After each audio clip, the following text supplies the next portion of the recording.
waaw kon nag ay ca leen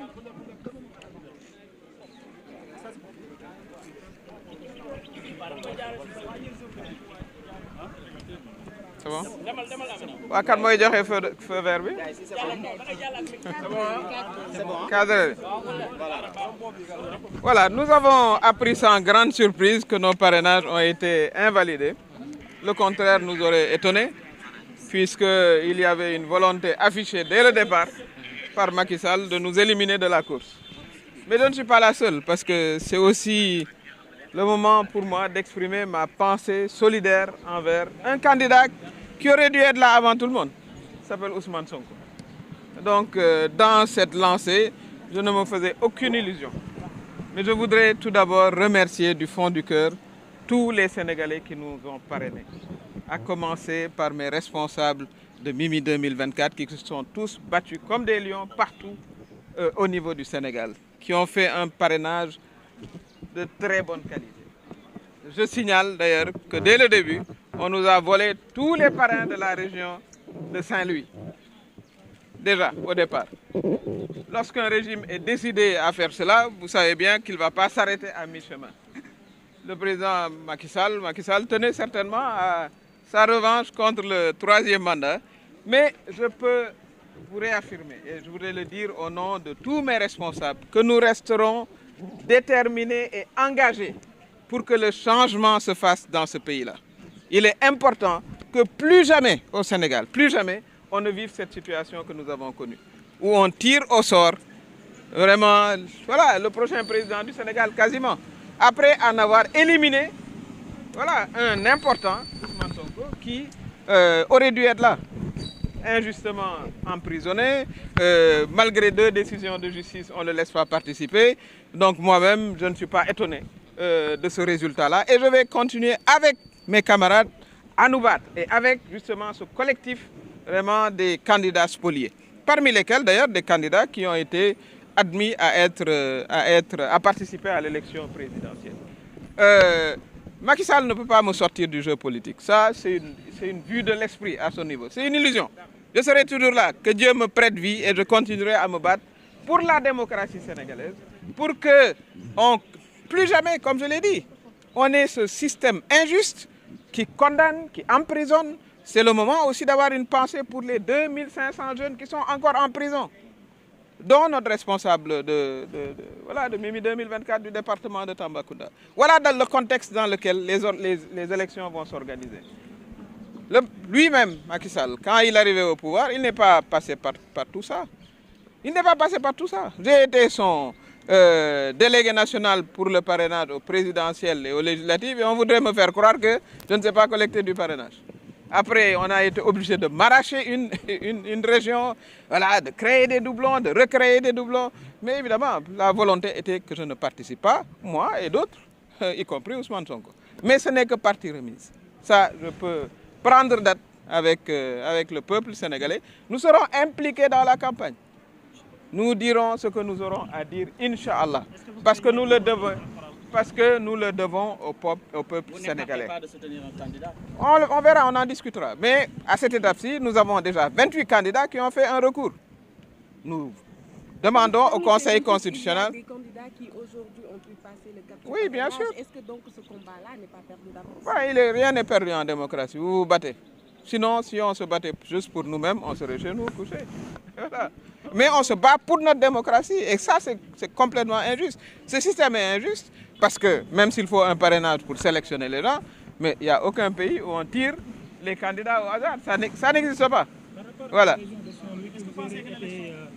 Arraché au premier tour, il a été dit que vous n'avez pas mentionné le nom de la région sur la fiche. Mais vous savez, il y a comment ils ont fait pour savoir au niveau du greffe que nous avions plus de 3000 et quelques parrains. Comment ils ont fait pour le savoir? C'est parce que c'était bien mentionné. Tout cela, c'est de la tricherie pour éliminer certains candidats, dont moi. Voilà, et j'imagine qu'on voulait me faire payer mon combat contre le troisième mandat, mais ce n'est pas grave. Ce n'est absolument pas grave. Le plus important, c'est de se battre pour que la démocratie sénégalaise revienne là où elle était, comme je l'ai dit. C'est très, très important. Mais si vous voyez ce qui se passe, ça c'est aussi pour ceux qui sont passés qu'ils sachent que si on a commencé à tricher maintenant, ce n'est pas pour s'arrêter après. Hein. Ça, il faut le savoir. Vous avez d'abord des centaines de milliers de Sénégalais qui ne sont pas, qui ont leur carte d'électeur et qui ne vont pas voter. Qu'est-ce qu'on va en faire? Qu'est-ce qu'on va en faire? Mais bien sûr, c'est ce qui se prépare en amont et qui va se poursuivre. Vous ne l'inhumez pas comme ça parce que voilà, vous voulez le faire, parce que vous avez un objectif précis, la continuité. Mais cette continuité-là ne se fera pas parce qu'on va continuer à mobiliser les Sénégalais, à mobiliser la jeunesse sénégalaise pour que nous allions vers des élections inclusives et transparentes. Et ce front des 28 candidats va continuer à se battre. En tout cas, moi, pour ce qui me concerne, Aminata Touré, je continuerai à me battre contre toutes les formes d'injustice que Macky Sall veut imposer à ce pays-là. Moi qui vous parle, il m'a audité pendant 3 mois. Et voilà, j'ai pris mes dispositions parce que c'est ce que je sais faire. Voilà. 3 ans d'audit, on ne l'a jamais vu. Pendant que je faisais campagne électorale, même pour lui, on m'auditait. Donc l'idée, c'était certainement même que je ne sois pas candidat avant l'heure. Donc tous les moyens ont été mis en œuvre pour que je ne participe pas à l'élection. Mais ce n'est pas grave, ce n'est pas ça le plus important.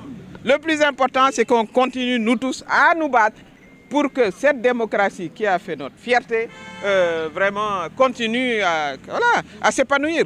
Donc, ça, c'est le message que je donne à Macky Sall. Si vous pensez me sortir du jeu politique, vous vous trompez. Vous êtes parti. Macky Sall est déjà parti, lui, dans 4 semaines. 4 semaines, on va commencer la campagne électorale. Nous, on continuera, en tout cas, moi, Aminata Touré, je demande à Dieu de me prêter vie pour continuer à me battre contre les injustices. La première des injustices, comme je l'ai dit, c'est qu'Ousmane Sonko aurait dû être là à vous parler. Voilà, donc... Vous avez tantôt dit que vous allez porter plainte contre X parce que votre code a été modifié. Alors, nous allons le faire, bien sûr que nous allons le faire. Nous allons le faire. Nous n'allons pas nous en arrêter là, hein, parce que nous sommes pour les combats de principe. Vous ne pouvez pas venir prendre les clés des gens, les changer, etc., avoir un résultat tout fabriqué et penser que bon, on va aller s'asseoir. Moi, ça ne fait que me motiver. Moi, ma personnalité, c'est que quand je dois vivre une injustice, je me bats avec le peuple sénégalais, avec la jeunesse sénégalaise. Et c'est le moment aussi maintenant de parler de toutes les questions. La libération de ces jeunes et qu'on élucide aussi la mort de ces jeunes. On ne doit pas passer pour perte et profit toutes ces questions-là. En tout cas, je voudrais vous aussi vous féliciter, vous les journalistes, hein, parce que vous êtes là et vous êtes témoins aussi. Vous êtes des témoins de l'histoire du Sénégal, de toutes ces formes d'injustice dont souffrent beaucoup de Sénégalais, dont les jeunes, voilà, les politiciens, comme je l'ai dit, Ousmane Sonko et moi-même aujourd'hui. Mais cela ne m'étonne pas, parce que dans un combat, il faut accepter les sacrifices. Ousmane Sonko, il est en prison. Voilà, pas pour son propre plaisir, mais parce qu'il c'était un acteur politique. Si Macky Sall aujourd'hui décide de me retirer de la course, voilà, je l'accepte en continuant à me battre. Et je me battrai jusqu'au bout, tant qu'en tout cas, il me restera une once d'énergie.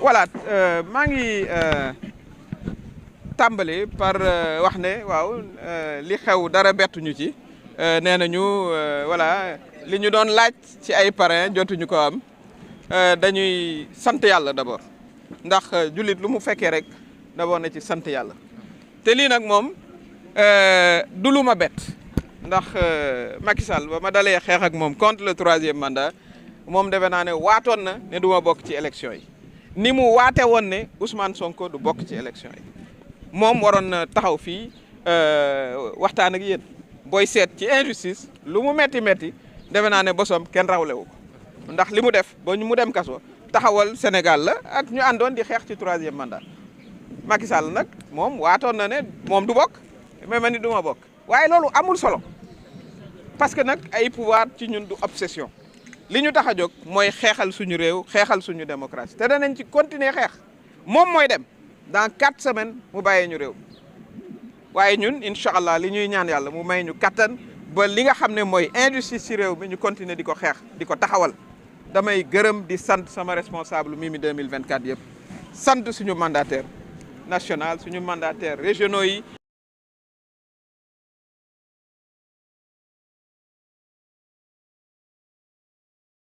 national suñu mandataire régionaux yi suñu responsable yi wax dëgg yàlla ngàcce gaalaam li ngeen def ci liggéey kenn mënu ko weddi ay doublon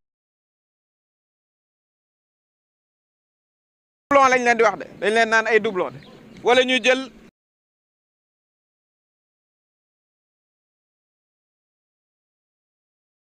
région wu Saint-Louis lëm sàcc suñuy parrain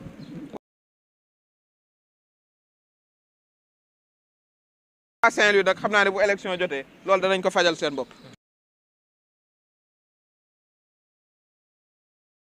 lañ koy fajalee seen bopp mooy tout sauf candidat wu Macky Sall mi def ñaawteef ñun li nu jàpp mooy Sénégal mës ta yegg si fii ndax nga dem ba di tànn président de la République di tirer au sort maanaam di loterie loolu kenn mësu ko gis ci benn réew kenn mësu ko gis ci benn réew waaye nag dañuy jàpp ne lu yàlla dogal rek mooy li gën li ñu koy ñaan mooy mu may ñu ñun ñëpp kattan ñu continuer nag di xeex pour suñu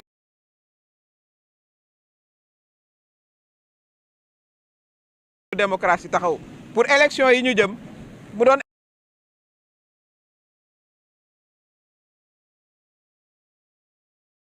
élection yu jaar yoon suñu collectif bi nga xam ne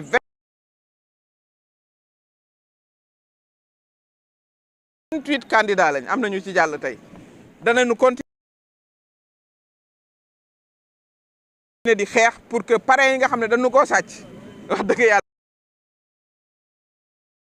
ñu delloo ñu ko parce que amul beneen baat boo ko mën a tudde ndax ñu dugal suñu clé dem ca secrétariat wu greffe ba ñu compté teg ci machine bi ñu ne waaw Saint-Louis am ngeen ci nangami parrain ñu ëlbateku dal di ko foqati voilà ba ñu demee di ubbi ñu ne gisuñu waa Saint-Louis loolu ab jaay doole la waaye Macky Sall nag yàgg na ba di ma jaay doole waaye toujours maa ngi faire face amut fenn fu ma songee fu ma delloo ginnaaw amut te noonu laa koy continuer voilà ndax audité na ma ñetti at may campagne Benno Bokk Yaakaar ñu may audité ma ne leen jox leen dossier ñu wër a wër gis ne jëluma dërëmu waa Sénégal ànd naag moom 10 ans 6 mois kenn mënu maa taqal 1 franc ci lu ma jël amut mu ñu bàyyi loolu mu du sogaat ma ci voilà ci participer loolu yëpp defe naa ne faj meru 3e mandat la waaye warutoon a def 3e mandat lii muy def aussi tëj suñuy xale 2500 boole ci suñu benn responsable Souleymane Dembélé bu Tamba yooyu yëpp dañu war a jóg xeex ko te dinañ ko xeex nag moom mooy dem waaye moom mënu maa génne ci jeu politique u Sénégal mënu ko parce que moom pare na voilà élection yi bu continuer nii mu commencé dara du ci leer ay junni la gisuñu seeni parents ñun déjà suñu delloo suñu parrains yi nga xam ne nee nañu gisuñu leen mais ñu jàll parrainage bi 10 000 parrains ba ci le ministre de l'enseignement supérieur Mary Teuw Niane quand même qui est un homme sérieux voilà dem déposer caution am ñu jox ko fiche de parrainage ëlbatiku ñu ne ko gisuñu ko ci fichier bi waaye yéen bi ngeen di li tax joxu leen Ousmane Sonko fiche de parrainage am da ngeen ne newul ci fichier bi waaye ñu newul ci fichier yi ngeen jox nag seen ngeen jox leen liste parrainage pour wax leen ne lii dara lu sérieux amu ci opération de sélection la ñi nga xam ne Macky Sall dafa bëgg a régler ses comptes ak ñoom parce que ci règlement de compte la nekk ak ñun mais ñun nangu nga suñu 10 000 parrainage ma wax leen de nangu na suñu 10 000 parrainage foqati sàcc suñuy parrainage u Saint-Louis voilà terewul ba tey ñu am li ñu am terewu ko parce que mënu ko tere voilà nee nañ bon on a validé voilà 38 000 nangam mais boo ñu delloo suñuy 10 000 ak delloo ñu Saint-Louis ñu jàll c'est très simple donc def nañu recours voilà ça lépp lu mu songoon mu jëm ci man amul dara lu mu ci réussir Ousmane Sonko mi mu songo aussi tëj ko ci kaso bi mais loolu aussi du ko réussir ndax aussi lii mu ko teg du dara lu dul injustice wax naa ko waxati ko parce que tout simplement voilà doole lay jaay Sénégal loolu nag waa Sénégal aussi dañu bëgg a ànd ak ñoom pour faj ko pour réew mi teguwaat ci yoon vraiment ñu amaat benn changement ba nga xam ne Amadou Ba mi nga xam ne moo ne day continuité moom ku dugg ci urne la ngay njëkk a def mooy seet ana bulletin nga def ko ci poubelle loolu nag ñun dinañ ci ànd campagne ci parce que suñu avenir u réew du ñu toog rek ak lu mu metti lu mu ñu def ci wàllu injustice du tere ñu continuer am motivation am engagement ànd ceeg responsable Mimi 2024 yëpp ànd ci aussi ak le collectif des 28 ñu aussi féliciter waa diaspora ñoom it seen taxawaay rafet na vraiment ñu xam ne ñun ñu ngi ci champ politique bi pour continuer di xeex li nga xam ne moom la ñu war a xeex taxawal suñu démocratie tey ñëpp a ñuy voilà ni xale yi wax kaañoo ñëpp kenn mësta gis ñuy tirer un candidat au hasard kon kay la ñu waroon a def mooy ñu bàyyi lii yëpp 190 yi retiré woon seen fiche ñu def ko ci benn mbuus rek tiré ne kii mooy président de la république mu jeex kon loolu mooy li nga xam ne vraiment moom la ñu leen bëggoon a wax ginnaaw bi ñu sante yàlla bu baax a baax a baax julli ci sangu-sang yi wax ne li ëpp solo mooy fekkee comme fekkee nañu yal na nu yàlla may kattan ba nu continuer li nu war a xeex parce que nag combattant amul âge amul sexe da ngay taxaw la nga war a bañ nga bañ ko voilà loolu it ma woo ci la jeunesse sénégalaise dafa war a mobiliser wu les femmes sénégalaises dañu war a mobiliser wu lii nga xam ne Macky Sall moo ko bëgg a imposer ñu bañ ko ba tëdd voilà ak lum ñu jaral ñun en tout cas lum ñu jaral danañ ko war a def dinañ ko def bu ko jaralee moom mu labaje ay élection ba candidat constitutionnel donc dañuy xaarandi également ki nga xam ne moom mooy Mame Boye Diao son mandataire ñu ñuy xamal ne que moom tamit daal dinay jàll si lu ni mel Mbissane mu mel ni la situation également xaw na est-ce qu'elle a été victime de son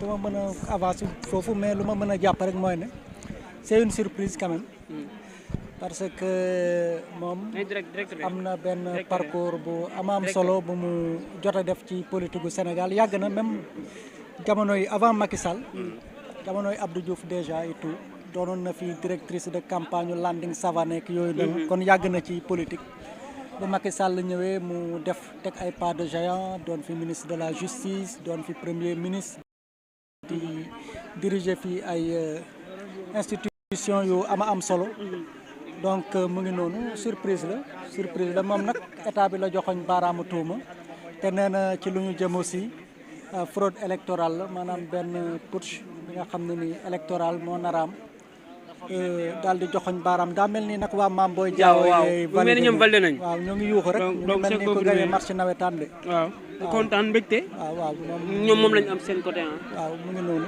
donc politique ngi dafa mel ni sport rek Mimi Touré ngi naqarlu pour ci biir Mame Boye Diao moom jàll na kii la di Amadou Seck il n'a pas régularisé donc dañ koy Diakhar Faye moom la gars yi di contrôler dossier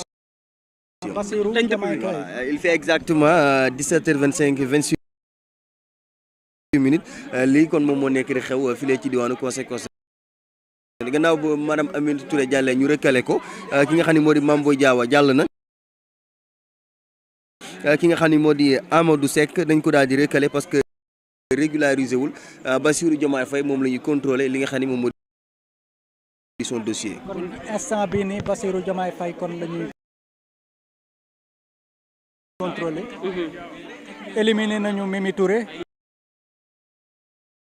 Mame Boye Diao jàll na fu mu toll ni Bassirou Diomaye Faye kon la ñu nekk di contrôler mais ñeen nañ ñëw ñu ngi jubilé rek moom dafa mel ni mbir mi kontaan bett de kontaan nañ trop moom Mame Boye Diao ñëw xam nga enjeu yi xam naa grand Mbissane dafa yaatu du bëgg di sori des fois ci analyse yi mais naka nga jàngate parce que ñi ngi gis Alioune Tine mu wax ni teene xel trop le fait que ñu gis yenn ci Sénégalais lambda xëy na ñenn ñi lay waxal ñëw créer seen parti jàll état bu parrainage alors que y a des anciens ministres yoo xam ni ba tey mënuñu jàll li nga xam ne mooy état bu parrainage peut-être xam nga doon ancien ministre ramit tekkiwul ne forcément da nga am popularité wala doon ancien ministre tekkiwul ne carrément yow liggéey bu war bi la jox wala war a tax nga jékki parrainage débat bi du loolu mais le débat fu ñu war a concentré wu les accusations extrêmement graves yi nga xam ne nii mu ngi répété wu muy lu ñuy jiiñ conseil constitutionnel naan dafay modifier ay fiches mais ndiwu doon na ministre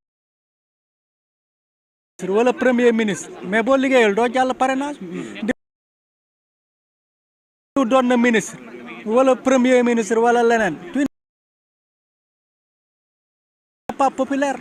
Ça ne veut rien dire. Ça ne veut rien dire absolument. Et ça ne justifiewul dara. Donc loolu tamit bon ñoom i tamit ku génn danaan waa ni baaxoon na et cetera dañ ma bëgg a éliminer nangam ak nangam dugg na fi génn dossier juridique pour préciser ab dafa moo gère li nga xam ne mooy les dossiers administratifs waaw moom mu waxoon ne dina ñëw déposer li nga xam ne moom mooy recours si lu ñeel li nga xam ne moom mooy les dossiers de candidature de Ousmane Sonko bi nga xam ne conseil constitutionnel dafa wax ne dafa daal di manqué li nga xam ne moom mooy attestation bi nga xam ne moom mooy association buy tukkee fële sa CDC di caisse dépôt et de consignation kon ngeen xamee ko noonu Maître Clédor muy génn laata loolu la Ngoné dina dem wax ak moom xool ba xam lan la koy wax wala yan xibaar la ñuy jox wala sax ba xam dina ñëw waxtaan ak li nga xam ne moom mooy taskatu xibaar yi si lu ñeel wàllu dossier Ousmane Sonko parce que jàpp nañ ne askan bi également ñu ngi koy bàyyi xel. waa kër Mame Boye Diao am na ñoo xam ne bëgg nañu ba ñu ngi jooy gisoo kee ñu ngi koy defal politique c'est l'émotion politique mais rien n'est encore joué. Bon ñoom gis ngeen ñi ngi noonu ñi ngi ñëw seen mandataire ñi ngi noonu di ñëw en tout cas jàll nañu validé nañu li nga xam ne mooy état bu parrainage mais lu ñu seetlu mooy que mandataire yu bëri ñoom surtout la classe politique bi nga xam ne ñooy doog a ne teg seen coalition ñëpp ay ndaw lañ jiital voilà nga ñu dégg donc laata loolu laata Maître Clédor